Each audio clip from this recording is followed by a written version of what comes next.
Tuhan, selamat pagi Bapak, Ibu, dan Saudara yang diberkati Tuhan. Bertemu bersama kami dalam renungan firman Tuhan.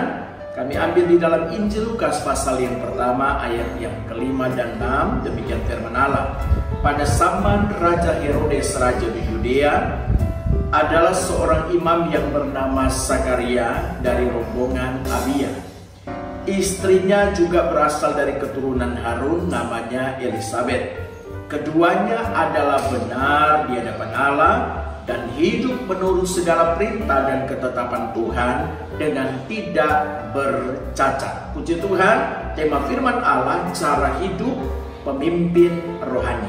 Puji Tuhan, saudara, khotbah saya beberapa waktu yang lalu tentang Bapak rohani.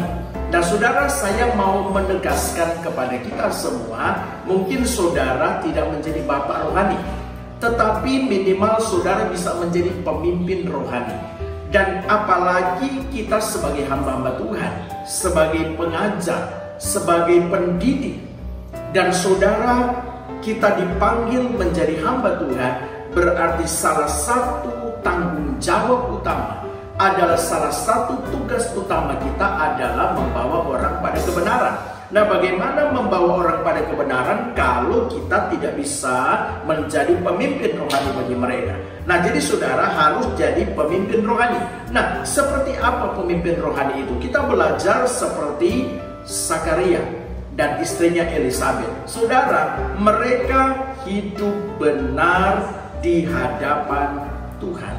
Hidup benar di hadapan Tuhan. Saudara, suatu ketika saya tanpa sengaja melihat seorang hamba Tuhan, seorang pendeta, dan hamba Tuhan ini pengkhotbah yang cukup dikenal, ya, dan namanya cukup oke. Tetapi ternyata saya cukup kaget, ternyata hanya di hadapan manusia kelihatan benar, hanya di hadapan manusia kelihatan kudus, tapi ternyata hidupnya tidak benar.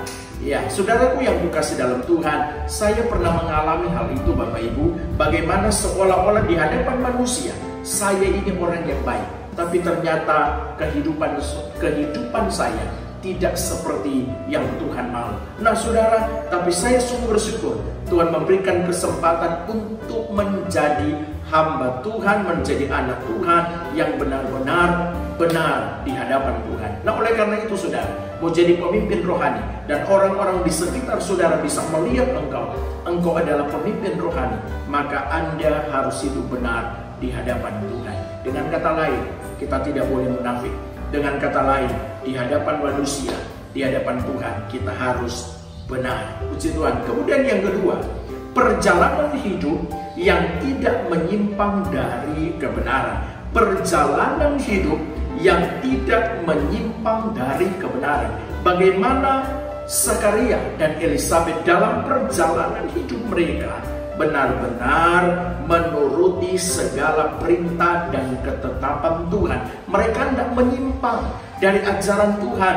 Mereka tidak menyimpang dari kehendak Tuhan. Mereka tidak menyimpang dari kebenaran. Nah, sebagai seorang pemimpin rohani harus berjalan sesuai dengan rencana dan kehendak Tuhan. Perjalanan hidup kita harus benar. Saudara, kadangkala kita menemukan, kadangkala kita mendapatkan sesuatu yang bisa membuat kita berdosa. Kadangkala kita menemukan sesuatu yang bisa kompromi dengan dosa. Saudara, ketika kita kompromi, berarti kita tidak berjalan dalam kebenaran. Perjalanan hidup kita tidak berjalan dalam kebenaran. Kita melihat contoh bagaimana Yusuf.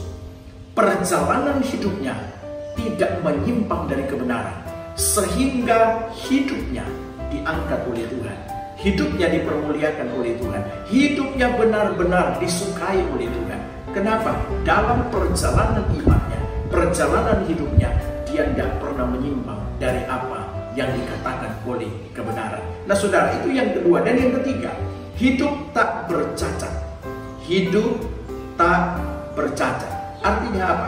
Sekalipun ada kesempatan untuk berdosa, sekalipun ada kesempatan untuk berbuat salah, kita mau berkata tidak. Seperti Yusuf, dia punya kesempatan untuk berdosa. Dia punya kesempatan untuk menyimpang dari kebenaran. Tetapi dia berani berkata tidak, bahkan dia berani menjauh dari kejahatan itu, sehingga dia tidak bercacat celah. Bagaimana hidup Nuh? Tinggal di lingkungan orang berdosa, tapi dia tetap hidup benar. Dia tetap tidak bercacat celah. Kenapa, saudara? Kuncinya adalah keintiman dengan Tuhan. Saudara mau jadi pemimpin rohani yang baik, belajar seperti Sakaria, belajar seperti contoh-contoh yang lain di dalam Alkitab, bahkan mungkin senior-senior kita. Mari kita belajar memiliki keintiman dengan Tuhan. Itulah yang memampukan kita menjadi pemimpin rohani yang sesuai dengan firman Allah. Haleluya. Tuhan Yesus memberkati kita semua.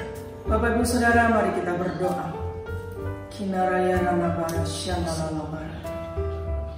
Kinaraya rana bara syana lala. Tuhan, kami sadar betul bahwa kami mempunyai kemampuan yang terbatas. Tetapi kami memiliki hati ya Bapa. Tuhan, biarlah setiap kami yang mendengar renungan firman pagi hari ini, kami mau memiliki hati untuk kami mau hidup benar di hadapan-Mu.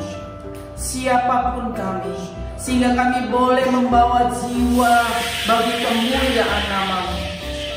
Terlebih lagi Tuhan, jika Engkau telah mempercayakan dalam kehidupan kami untuk menjadi seorang pemimpin, biarlah kami mencontoh Engkau, Kristus sendiri yang telah menjadi pemimpin kami, yang telah memberikan teladan bagi kami. Mampukan kami Tuhan bukan berkata lihat saja kepada Kristus tetapi tidak kepada kami, tetapi mampukan setiap kami untuk berkata lihatlah kepadaku, seperti Rasul Paulus berkata. Tuhan, biarlah kami orang-orang yang telah dipilih, orang-orang yang dibenarkan oleh kebenaran firman-Mu, kami berlomba-lomba untuk hidup benar, sehingga kami boleh Tuhan menjadi cerminan-Mu, menjadi duta-Mu dimanapun Engkau tetapkan kami berada. Di dalam komunitas kami, di dalam keluarga kami, di dalam pekerjaan kami boleh menjadi teladan Tuhan. Kami boleh menjadi pemimpin-pemimpin yang berkarakter Kristus. Tuhan, tolong.